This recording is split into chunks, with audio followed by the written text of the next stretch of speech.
One thing that creators don't really mention to you is how they hide their fucking mess. And, because of that, you rarely get to see it. You never get to see the bullshit that's in the closet. You never get to see the bullshit that is hidden underneath your desk. You never get to see the bullshit that's hidden in the corner that you can't see.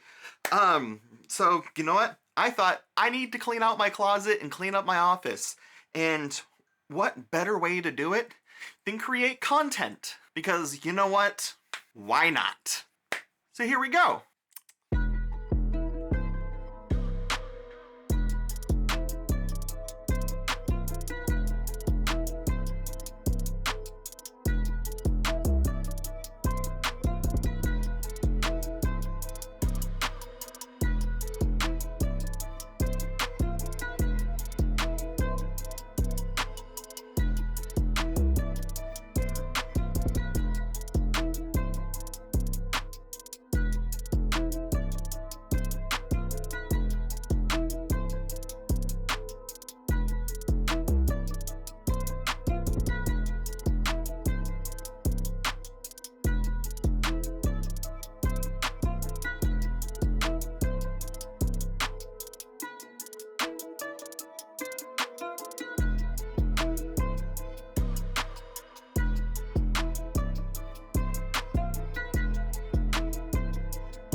So there we have it.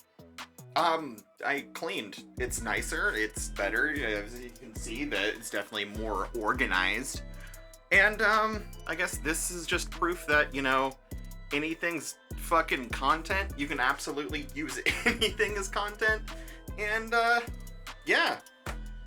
I'm also glad that I did this, because it definitely helps with the mental. It's really good to kind of spruce up your space and make sure that you're in a good mindset for like content creation and stuff. Also just period, because yeah. But anyways, if you liked it, go ahead, hit the whole like button, do the whole subscribing thing if you want to see more videos, and I guess I'll see you in the next one.